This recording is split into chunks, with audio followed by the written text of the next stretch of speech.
Ladies and gentlemen, Bula Vinaka, and very good morning to you all. I'm delighted to join you here in Nadi this morning to address the 4th Annual Pacific Conference on Disabilities, and of course to welcome you to our shores on behalf of the Fijian government and the Fijian people. We have representatives in this room from 20 Pacific nations and territories, as well as from our development partners. And you are all honored guests in our country. We hope that not only are these discussions productive and produce tangible benefits for people with disabilities, but that you also take the opportunity to see more of Fiji and experience our world-renowned Fijian hospitality. I want to thank the organizers, the Pacific Disability Forum and the Fiji Disabled People's Federation, and also to thank the Australian government for the financial assistance that has made this important gathering possible.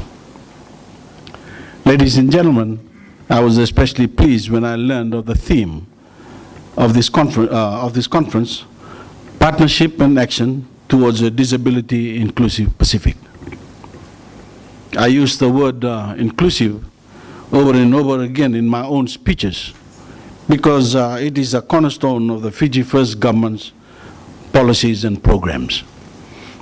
For us, it means that no one should be on the margin of national life at any level. No Fijian should be left behind. No Pacific Islander should be left behind.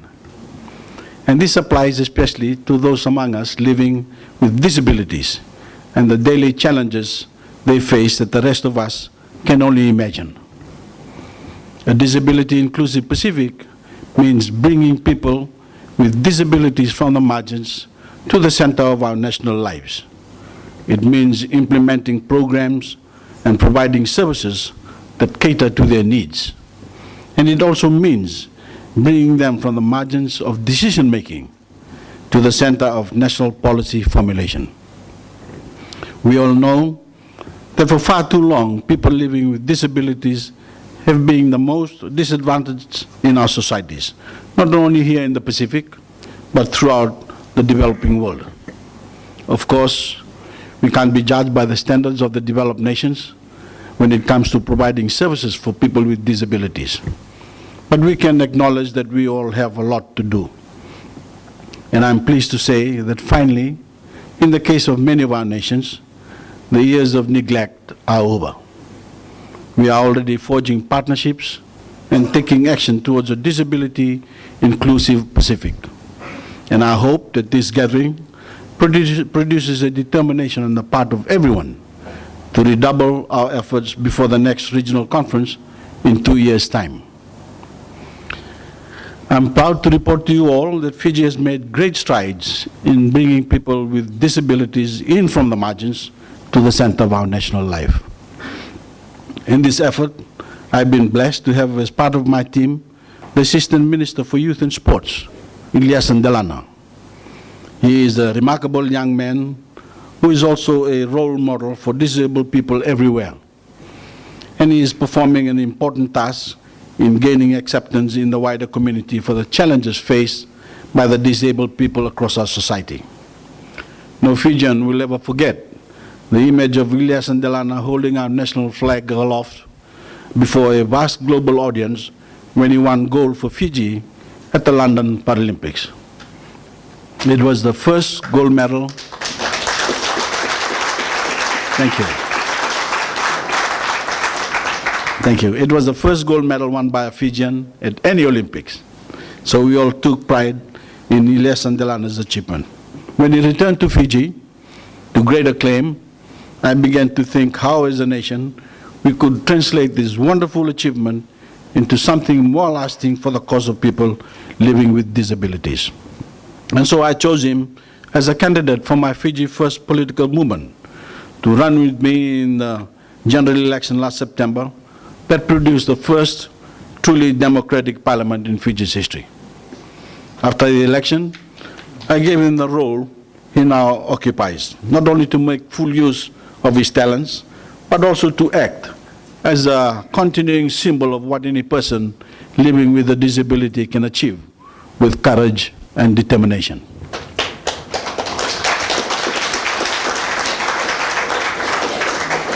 All over Fiji, my minister now visits schools and sporting institutions as a living example of inclusiveness, a message to our young people that those living with disabilities are no different than the rest of us.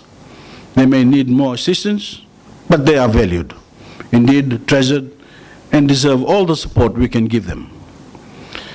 But Fiji's actions to promote the cause of disabled people goes beyond symbolism. Indeed, they form a core section of the Bill of Rights in the Constitution that set up our new democracy of a common and equal citizenry and justice and opportunity for all. For the first time in Fijian history, we now have a constitution that specifically sets out the rights of people with disabilities. And allow me to quote from the relevant section, ladies and gentlemen, a person with any disability has the right to reasonable access to all places, public transport and information, the right to use language, sign language, braille or other appropriate means of communication, and the right to reasonable access to necessary materials, substances and devices relating to that person's disability. A person with any disability also has the right to reasonable adaptation of buildings, infrastructure, vehicles, working arrangements, rules, practices or procedures to enable their full participation in society and the effective realization of their rights, unquote. The Constitution also says in a separate provision that a person must not be unfairly discriminated against, directly or indirectly, on the grounds of his or her disability. But ladies and gentlemen, we didn't stop there. We also produced a Braille version of the Constitution to allow those Fijians who are visually impaired to be able to read these provisions and the rest of our supreme law for themselves. The Braille version of the Constitution is also available in the vernacular language. So my friends, what we have done in Fiji is to go beyond mere platitudes and enshrine the rights of disabled people in our supreme law, from which all other laws flow. It is undoubtedly the most important thing that we have done for people living with disabilities in Fiji, to assert their rights in law for all time. This is not to say that all of these rights can be implemented immediately, but from now on, the Fijian government and the whole of Fijian society has a legal obligation to begin meeting these standards. Of course, we have also done a range of other things, not least establishing the number of people living with disabilities in Fiji through the first ever national baseline disability survey we conducted in 2010. This revealed that almost 11,500 are living with a disability. So we now have a much better grasp of the extent of their needs and how we all need to respond to them and improve their access to services and personal development. 2 years before that, in 2008, we introduced a national policy for persons living with disabilities, which identified 12 strategic areas to improve their community participation. And we have instituted a range of other initiatives, including the requirement for employers to employ 2 people living with disabilities out of every 50 staff members.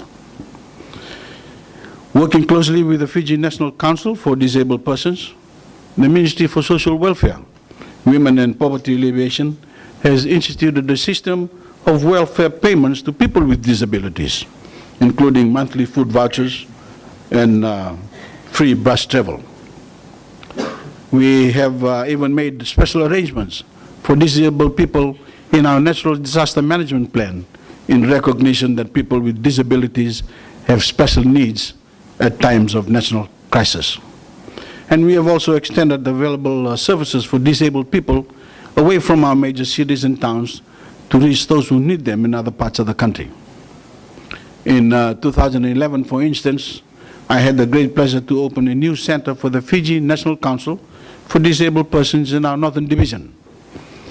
Of course, we still have a long way to go, but my government is determined to not only continue its commitment to improving the lives of people with disabilities, but also to extend the services we provide to more remote parts of the country. In June 2010, Fiji signed the United Nations Convention on the Rights of Persons with Disabilities. It was a wonderful moment and a clear sign of our commitment to upholding the well-being of our disabled population. We are bringing them in from the margins. We are including them at every level of society and at every level of policy making.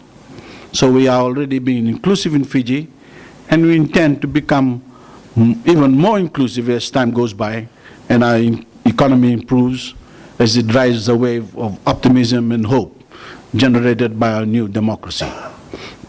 My friends, I urge you all, wherever you come from in the Pacific, to make this conference count, to examine practical and affordable solutions for the sake of people living with disabilities throughout this region, and to return to your homes with renewed resolve and determination to improve the position of these treasured members of our societies. Thank you for the opportunity to address you all this morning, and I wish you well in your deliberations.